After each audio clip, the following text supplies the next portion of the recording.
Welcome to the Neuroblastoma Parent Global Symposium. My name is Leona Knox from Solving Kids Cancer, and I am also the parent of a child who had neuroblastoma. I will be moderating the first talk of the session, Neuroblastoma Basics, Introduction to Neuroblastoma, which is being delivered by Dr. Mibg Desai from the University of Chicago Comer Children's Hospital. Before I hand over, I'd like to draw your attention to the Q&A button at the bottom of the screen, where you can submit questions during the session for the speaker to address at the end. If the button is not showing, just tap or hover your cursor to bring it up. If you see a question there that you like, give it a thumbs up to move it up the list. Over to you, Dr. Desai. Thank you, Leona.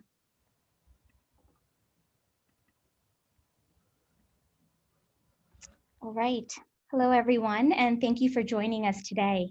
I hope everyone is staying safe and healthy during the pandemic. And while there are a lot of things that are not good right now, one of the nice things is that we can all meet together virtually like this and globally. So thank you to all the coordinators for putting this together. So my talk today is going to be on neuroblastoma basics, or Introduction to Neuroblastoma. Of course, please feel free to ask questions, and if we don't get to them during this session, we will get to them during the next session in the expert panel. So neuroblastoma is the most common solid extracranial malignancy in children, and meaning the most common solid tumor outside of brain tumors. It originates from neural crest tissue and is most commonly found in the adrenal glands, which sit right above the kidneys, or the sympathetic ganglia. So a mass can be found anywhere from the neck down into the pelvis. We describe it as a small round blue cell tumor, and that's what you see at the slide below, how it looks under the microscope. As for the epidemiology of neuroblastoma, given that this is a global conference, I wanted to pull some data, albeit it being a little bit older, looking at the incidence of neuroblastoma worldwide. The incidence that I have on the screen here is predominantly North America and Europe and Australia. And what you see is the incidence is highest during the first year of life at 25 to 50 per million. And the majority of these children also present during ages 1 through 4. And this is another depiction looking at the cumulative incidence on the y-axis and age on the x-axis. And what you see also here is that the majority of patients do tend to present at earlier ages, and most cases present by age 10. And again, the highest incidence during the first year.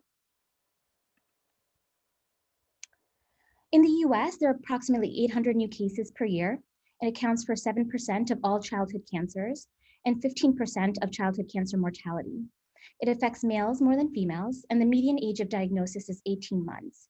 And again, more than 90% of cases are detected by 10 years of age. And neuroblastoma does tend to be more rare in the adolescent and young adult population.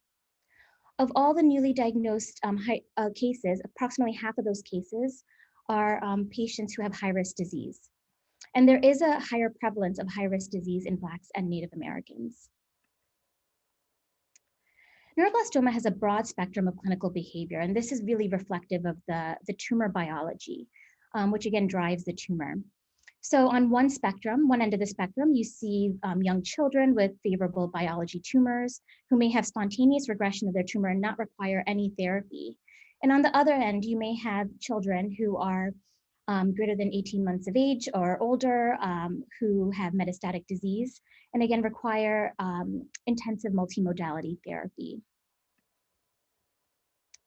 As for the etiology of neuroblastoma, there are no consistent environmental factors that have been identified. Family history or bilateral or multifocal neuroblastoma does occur in 1 to 2% of cases, and that may hint to should we check for a germline or inherited reason for developing neuroblastoma. There are 2 genes that have been implicated in familial neuroblastoma, one being FOX2B. And these cases are associated with congenital central hypoventilation syndrome and or Hirschsprung's disease. So also part of a syndrome with other conditions. Germline Alk mutations have also been identified in the majority of familial cases. There have been other syndromes that have predispose patients to develop neuroblastoma, one being Costello syndrome, where patients have a germline HRAS mutation, Noonan syndrome, where there are multitude of different germline mutations one could have. Beckwith-Wiedemann syndrome, there is one mutation in particular that predisposes children to develop neuroblastoma compared to the general population. That's a CDKN1C mutation. Otherwise, Beckwith-Wiedemann is caused by more complex germline findings. And Li-Fraumeni syndrome, which is associated with a germline TP53 mutation. So a question that comes up often when I meet with families for the first time is there a role for screening? Or could we have identified this sooner? And years ago, population-based screening studies did occur in Japan, Canada, and Germany. And this is where urine catecholamines or urine HbA, VMA were measured in infants 3 weeks to 12 months of age. And this demonstrated that there were increased rates of diagnosis. However, these tumors were early stage, and there was no decrease in mortality by identifying these patients earlier, and virtually all tumors had favorable biology. So essentially, many of these tumors were tumors that may have regressed on their own and wouldn't have been identified otherwise. So the conclusion of these studies were that tumors diagnosed in infants by mass screening are unlikely to progress to life-threatening advanced stage disease, and many are likely to spontaneously regress. And another thing that we realize is that if we identify some of these tumors and patients undergo biopsies, there is risk with those procedures as well too. So for the populations that are at risk, those who do have a germline mutation or a syndrome that may predispose them to develop neuroblastoma, what are the screening recommendations? A group of experts did group together and come up with consensus guidelines as to how screening should occur for these patients. And essentially what they recommend is that from ages 0 to 6, that an abdominal ultrasound, urine VMA, HbA, and chest x-ray be completed every 3 months. From ages 6 to 10, the same abdominal ultrasound, urine HbA, VMA, chest x-ray, however, the frequency should be every 6 months. And that once you're age 10 or older, there are no screening recommendations. And as you may recall from earlier, the majority of cases of neuroblastoma do happen within the first 10 years of life, and this is why the screening recommendations are such. As for the clinical presentation, again, this can vary widely amongst patients. Patients can present with an asymptomatic mass in the neck, thorax, abdomen, or pelvis. As I mentioned, it can present anywhere along the sympathetic chain within the sympathetic ganglia. Patients can present with Horner syndrome if there is compression along the sympathetic chain in the neck or thoracic region. Patients can present with spinal cord compression and may have symptoms of back pain or neurologic deficits. Patients may also present with a big liver, being pale if their bone marrow is affected and their hemoglobin is low. Skin lesions, neuroblastoma can metastasize to the skin. Patients with high-risk disease may have systemic symptoms as well too, including weight loss, irritability, fever, high blood pressure. Patients may also present with intractable diarrhea or a syndrome called vasoactive intestinal peptide syndrome or VIP syndrome. Patients can also have opsoclonus myoclonus, and this is when there is abnormal movement of the eyes or muscle twitching, and can also be associated with sleep disturbance and some behavioral changes. And this is what we call a perineoplastic syndrome, and we think it's sort of an autoimmune phenomenon associated with the tumor. And most of the neuroblastomas associated with opsoclonus myoclonus tend to have very favorable biology and tend to be low risk. Patients can also present with bone pain with a limp or refusal to walk, again, due to either bone involvement or bone marrow involvement, as well as raccoon eyes or the ecchymosis that you see in the bottom right screen. I just wanted to quickly touch base on neuroblastoma in the adolescent and young adult population, as well as older children. Again, neuroblastoma occurs very rarely in the adolescent and young adult population. It's less than 5% of neuroblastoma diagnoses. Patients do have an indolent disease course. However, their outcomes do tend to be worse than those of younger patients. And what is known is that they may have unique tumor biology in the presence of something called segmental chromosomal aberrations, or ATRX mutations have also been identified in this population. And what we know is that we do need novel therapies for older patients with neuroblastoma. So when we see a patient at the hospital or clinic, and we are worried about a diagnosis of neuroblastoma, we do go through a series of evaluations and tests. Of course, most importantly, we want to take a good history and conduct a good physical exam. We send a compilation of labs, including a CBC, which helps us see if potentially the bone marrow is affected or if any blood counts are low. We will also check for a comprehensive metabolic panel to look at end organ function. We will check the urine for urine catecholamine metabolites, the urine HV and VMA, and often LDH and ferritin will also be collected.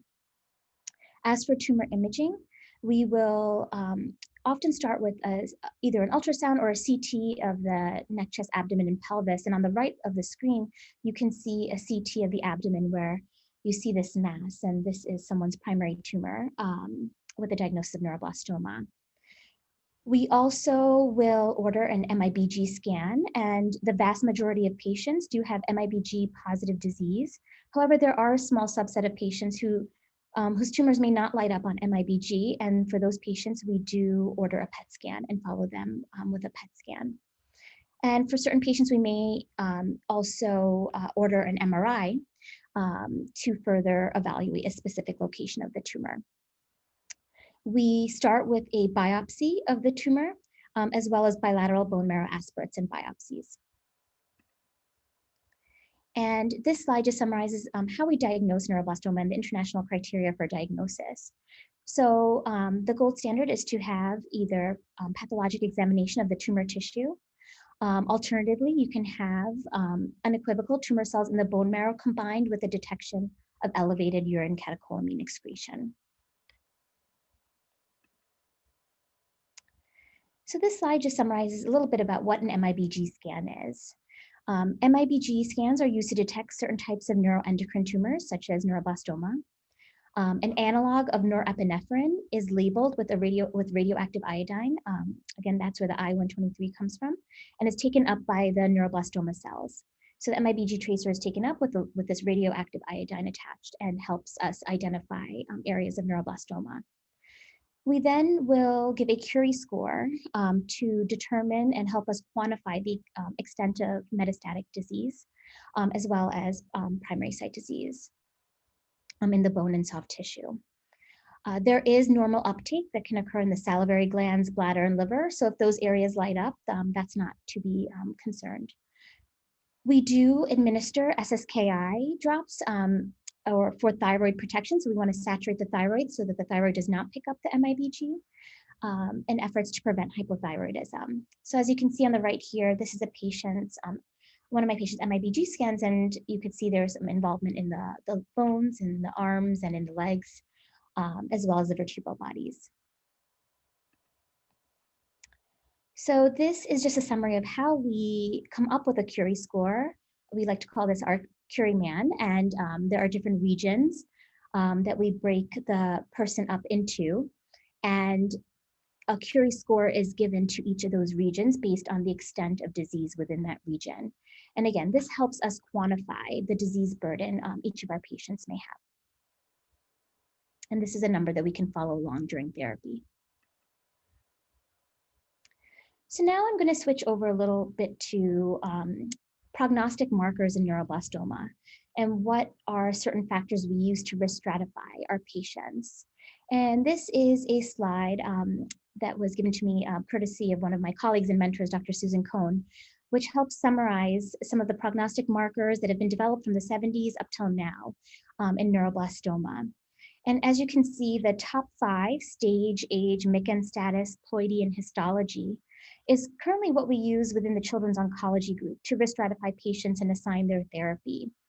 And those were the first, again, very early markers that we've identified. Since then, we have made some progress with individual genetic aberrations as well as genome-wide analyses that will hopefully, some of these markers will be included in future risk classifications.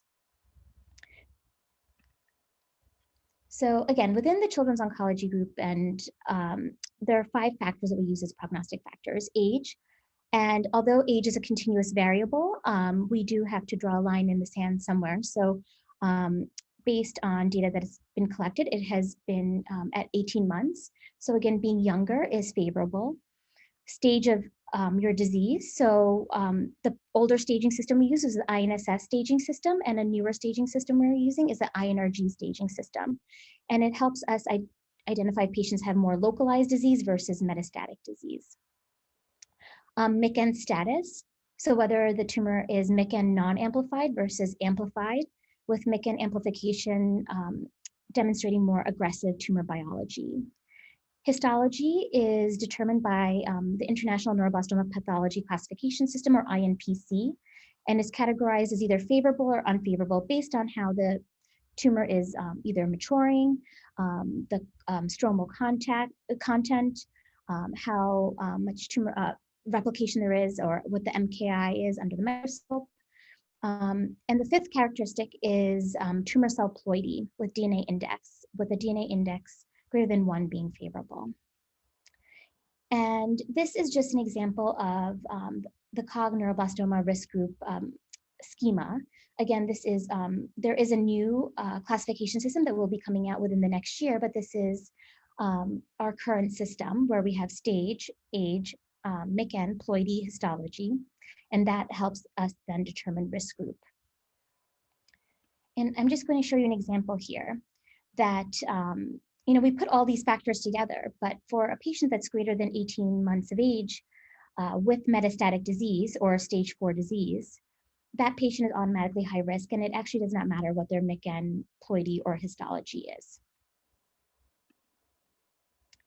And given that this is a global conference, I wanted to bring in some of the data from the European groups as well too. So as you can see, on the left and on the right are a summary of prognostic factors used to categorize patients as high or lower intermediate risk on some of the European trials. And as you can see, the majority of it is very similar to the North American prognostic factors, with age, stage, and MICN status playing important roles. You could see in the low and intermediate risk trial, other characteristics that are used or factors that are used are segmental chromosomal aberrations, the grade of tumor differentiation, and presence of life-threatening symptoms. And again, given that this is a global conference, I wanted to touch quickly on the International Neuroblastoma Risk Group Task Force. So knowing that different cooperative groups around the world may risk stratify patients differently, it's hard to compare and contrast the results of different trials conducted by the groups. So a task force was convened in 2005, and this was co-led by Dr. Andy Pearson and Dr. Susan Cohn. And this was to, again, address the problem of non-uniformly defined risk groups. And their first task was to develop a pre-treatment staging system, or the new INRG SS staging system.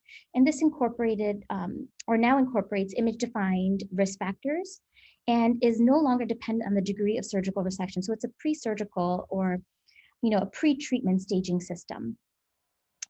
And a new classification system was also developed.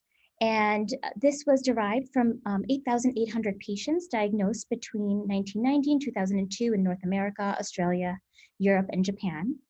And statistical analyses of 13 potential prognostic factors in this cohort were conducted. And after all of the survival tree analyses and statistical analyses, prognostic factors that were included in the risk classification included INRG stage, age, histologic category, grade of differentiation, MICN status, 11q aberration, and tumor cell ploidy. So I'm going to quickly touch base on the International Neuroblastoma Risk Group staging system. So again, this is the newer staging system that we're using. It is a pre-treatment staging system. and based on image-defined risk factors. And it sort of simplifies things in some ways. A tumor can either be stage L1, where it's localized without image-defined risk factors, L2, where there can be local regional tumor involvement with one or more image-defined risk factors, stage M, which corresponds nicely to stage 4 in INSS with metastatic disease, and stage MS, which corresponds nicely to stage 4S in the INSS system, where it's younger children who may have metastatic disease that's confined to the skin and or liver and or a small amount of the bone marrow. And this slide just summarizes some examples of image-defined risk factors in different areas of the body. And essentially these image-defined risk factors correspond to tumors encasing very important blood vessels or organs or nerve roots. And this is just a comparison of the older staging system, the INSS staging system, and the INRG staging system. And again, stage 4 and stage M correspond nicely, and stage 4S and MS correspond very nicely to one another. And stage 1, 2A, and 2B, and 3 go along with the L1 and L2 tumors. And this is a table of the proposed International Neuroblastoma Risk Group pre-treatment classification system. Again, using the different characteristics that were drawn from patients from these different cooperative groups and categorizing them from very low to having high-risk disease. This is currently not being used, but really helps serve as a framework as to how we can do collaborative research in the future. So going back to the broad spectrum of clinical behavior for neuroblastoma and how that helps us assign risk groups and then helps us then guide therapy. So again, patients can have low risk disease where there's a high rate of spontaneous regression of the tumor. Patients can have intermediate risk disease, which is very highly responsive to chemotherapy. And patients can have high risk disease, which there may be some more chemotherapy resistance and more intensive therapies required for this group of patients. So again, we tailor therapy according to patient risk and really try to identify treatment strategies that optimize survival rates and minimize toxicity. And the way we go about doing this is through clinical trials. So I wanted to just take a moment to review what are clinical trials, and hopefully this sets up a framework for some of the talks you will hear later today. So clinical trials are studies involving people that help make progress in preventing, diagnosing, and treating cancer when thinking about clinical trials in oncology. Each clinical trial follows a set of rules called a protocol that describes who can participate in the study and how the treatment will be given and monitored. Governmental and non-governmental organizations such as pharmaceutical companies may sponsor clinical trials, and it is important to learn as much as possible about a clinical trial before participating. So these are some examples of questions that you can ask your physician when discussing clinical trials. For instance, what clinical trials are appropriate for me? What is the purpose of this trial? And what is the specific approach being studied? Why does the research team think the treatment, drug, or medical device will work? What are the eligibility criteria to enroll in this study? And am I eligible for this clinical trial? If not, can you recommend other options? And why are you recommending this trial for me? Other questions include, what are other treatment options available to me, including other clinical trials or standard of care options? Who or what organization is sponsoring the clinical trial, and who has reviewed and approved this clinical trial? And for the most part, as providers, we will review all of this information, particularly when we go over the consent forms. But it is important to feel informed when you pursue a clinical trial and to make sure all of your questions are answered. So why are clinical trials important? Clinical trials remain the most reliable and the only accepted scientific method to find out if a new treatment works better than the current standard of care. Less than 5% of adults with cancer enroll in clinical trials compared to more than 60% of patients less than age 29, and it's actually more around 90% for younger children. And improved outcomes for children with cancer are secondary to collaborative clinical research. And we have seen that through some of our work done through collaborative groups and consortia.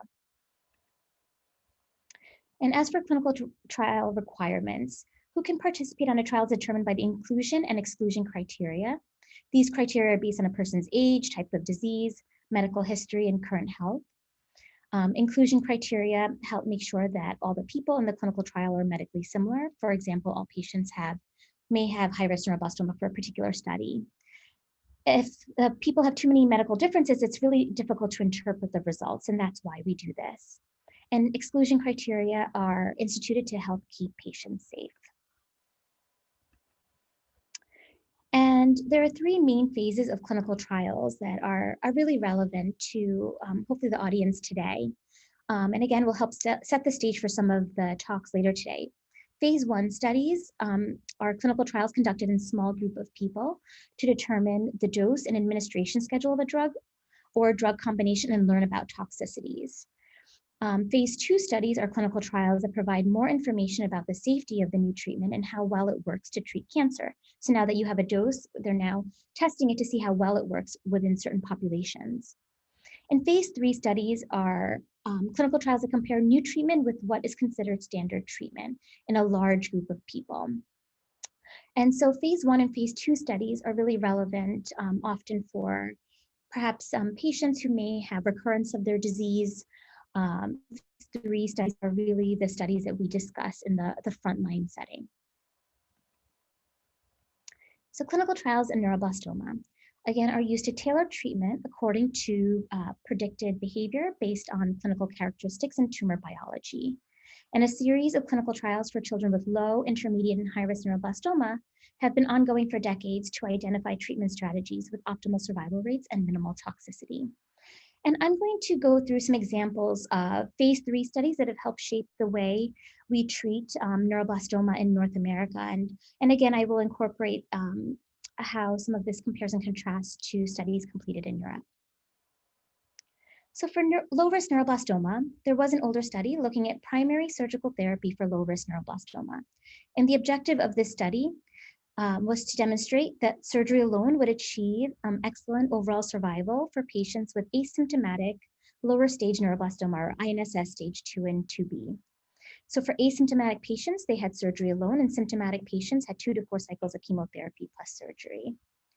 And what they did find was that excellent outcomes could be achieved, and the primary objective was met for this study with surgery alone. And this helped shape some of the way we treat low risk neuroblastoma, which can be either through observation and surgery for the most part, and in very particular circumstances, chemotherapy may be administered as well. This is an example of a phase 3 non-randomized study for intermediate risk neuroblastoma, looking at treatment for infants and children with intermediate risk neuroblastoma, and to determine whether a 3-year estimated overall survival of more than 90% or excellent outcomes could be maintained with reduction in duration of therapy and drug doses using tumor biology to assign therapy.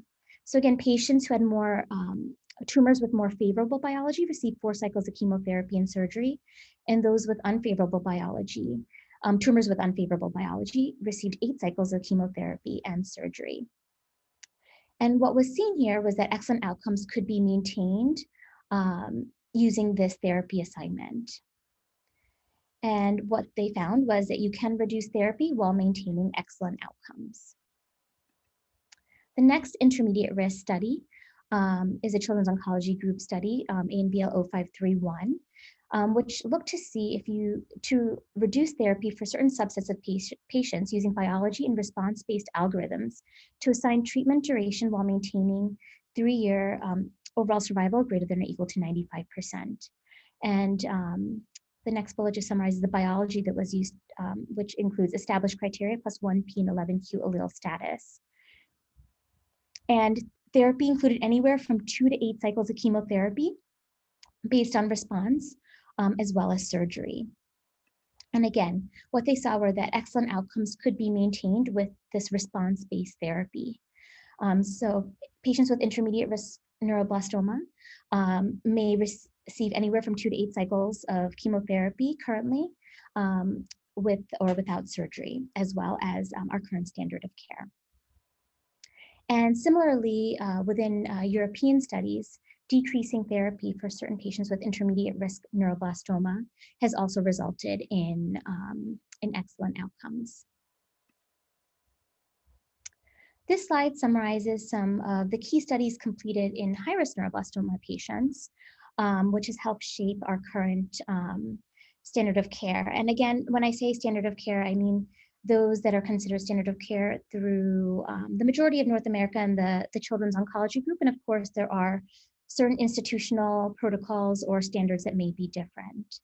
So the first study, CCG 3891, looked at what, after receiving induction chemotherapy, would administering high-dose chemotherapy with stem cell rescue or myeloablative chemotherapy with stem cell rescue produce superior outcomes compared to those who just received continued chemotherapy. And in the study, they also looked at giving isotretinoin or cisretinoic acid to those after their continuation of therapy. And what the study did show was that myeloablative chemotherapy plus autologous stem cell transplant does improve event-free survival. The Children's Oncology Group ANBL 0032 then looked at if giving a targeted immunotherapy or an anti-GD2 antibody, dinutuximab, plus isotretinoin would produce superior outcomes compared to isotretinoin alone. And this study did demonstrate that in the post-consolidation setting after transplant, that the addition of immunotherapy did improve both event-free survival and overall survival. And most recently, the Children's Oncology Group study ANBL 0532 investigated single versus tandem transplant for patients with high-risk neuroblastoma. And what they did see was that tandem autologous stem cell transplant did improve event-free survival, especially when followed by immunotherapy. So this slide summarizes high-risk neuroblastoma therapy in a more general way. And again, here I can compare and contrast some of the similarities and differences between the Children's Oncology Group and European studies. So in high-risk neuroblastoma therapy is broken down into three main phases, including induction, consolidation, and post-consolidation. Induction consists of chemotherapy, and stem cells are collected in the induction phase of therapy, and surgeries of the primary tumor is also completed. Induction chemotherapy can consist of agents including cisplatin, cyclophosphamide, doxorubicin, etoposide, topotecan, and vincristine. In North American or through the Children's Oncology Group, traditionally patients will receive 5 cycles of chemotherapy or anywhere from 4 to 6 cycles. The European groups use a regimen called rapid COJAC, which is given 8 cycles of chemotherapy in sort of an interval compressed fashion, so about every 10 days or so. Next, we move on to consolidation. And this consists of both autologous stem cell transplant and external beam radiotherapy. And the myeloablative regimens or the high-dose chemotherapy regimens used during this phase can include, for tandem transplant, includes thiotepa and cyclophosphamide, followed by cisplatin, etoposide, and melphalan. And this is the standard of care tandem regimen in the US. There are a small proportion of patients who will still receive a single transplant who have high-risk neuroblastoma, and we administer cisplatin, etoposide, and melphalan for these patients. Our European colleagues have demonstrated that busulfan melphalan is superior to, oh, and I'm sorry, single should be carboplatin and not cisplatin. I apologize for that error. That busulfan and melphalan is superior to carboplatin, etoposide, and melphalan, both by event-free survival as well as through decreased toxicity. And busulfan melphalan single transplant is used in European studies, and tandem autologous stem cell transplant is being studied in Europe as well too. And in the post-consolidation phase, an anti-GD2 antibody with cytokines and isotretinoin is used, or immunotherapy is given in the post-consolidation phase. And immunotherapy consists of dinutuximab, GM-CSF, and isotretinoin, and dinutuximab is FDA approved in the frontline setting for high-risk neuroblastoma in the US. In Europe, dinutuximab beta is used in addition to isotretinoin.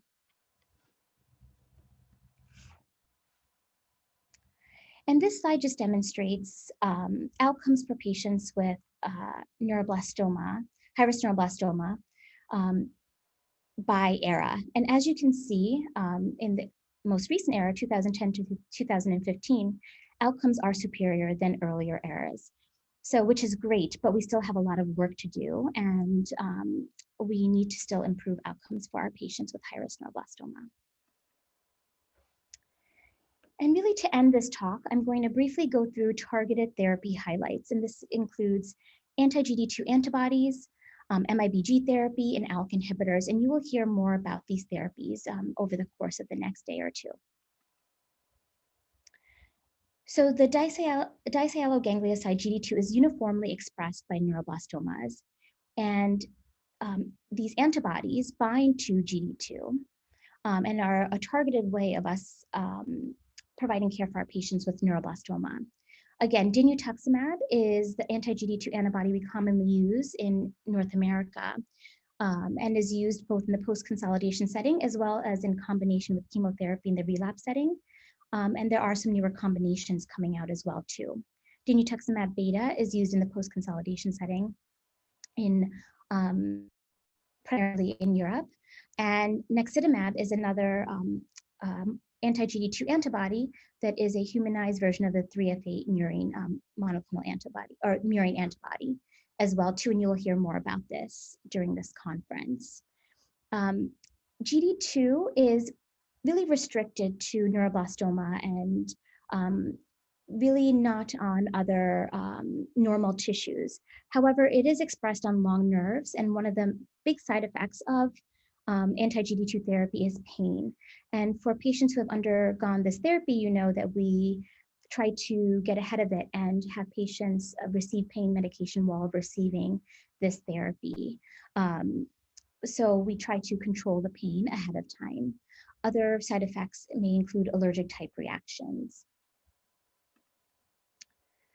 I just wanted to briefly touch on Mibg therapy. This is a similar concept as to Mibg scans. However, the radioisotope dose is higher and then serves as really administering localized radiation to patients. Administration of this requires lead rooms or shields to protect family and staff from radiation exposure, generally requires stem cell rescue after treatment, and is currently being studied as part of the frontline therapy for high-risk neuroblastoma within the Children's Oncology Group.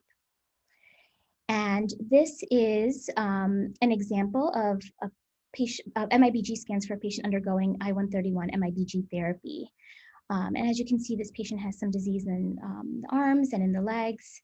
And we do get an Mibg scan after the Mibg is administered and prior to discharge.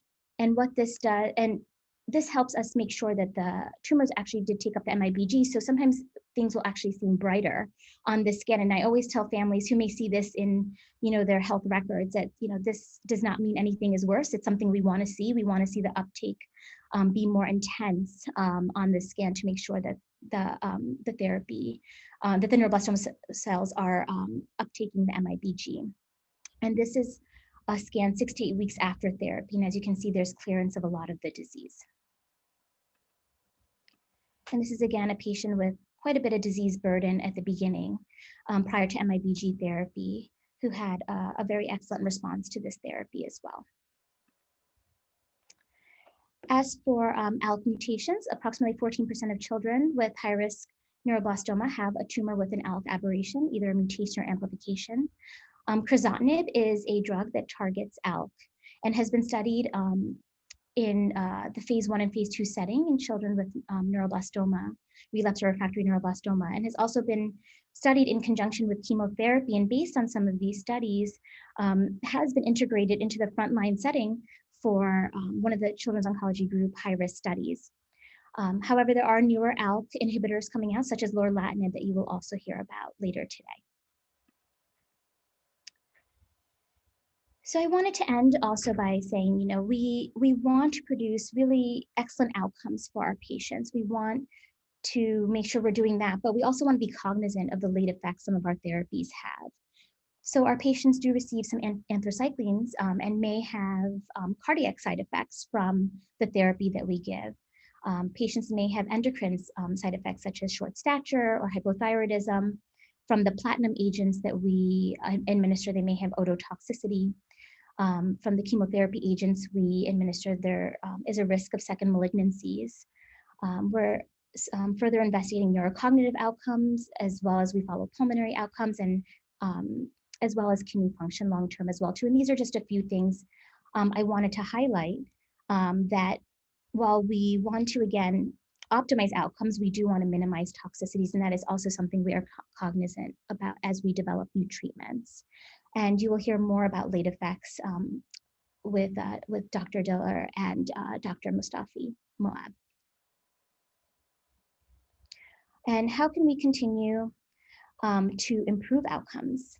Well, most importantly, we want to investigate novel therapies, and this is through work that is done in the lab, as well as through clinical trials, and for both laboratory scientists and clinical researchers to work very closely with one another.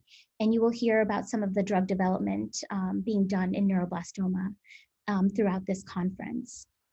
We want to further refine risk stratification to provide precise treatments for patients. We know we're studying these treatments in very large groups of patients, but we want to be able to further refine therapy by perhaps including additional tumor biology characteristics and factors to, again, provide more precise treatments for our patients. We want to find ways to identify if someone is responding to their therapy earlier rather than later. We know imaging is only so good, and people are working very hard with liquid biopsies or looking at ways to track someone's response to disease. And most importantly, collaboration, working together to study really rare subgroups internationally, and sharing our data and learning how can we best treat our patients. So I wanted to end by saying thank you, of course, to our patients and their families. And I wanted to express my thanks to Solving Kids Cancer and the Children's Neuroblastoma Cancer Foundation for their wonderful work with this conference. Thank you. Thanks, Sammy. That was just a really great and in-depth overview of what many of us are thrown into overnight at just a devastating and complex world of neuroblastoma. We have some questions. I'm going to take them into the next session if everyone is okay with that. We will end the session here and move over to the next talk, where you will also be joining us, Dr. Desai, so that's perfect. It's Neuroblastoma Basics, Ask the Experts, and head back over to the Watch Live page on the event website to start viewing now. Thanks, everyone.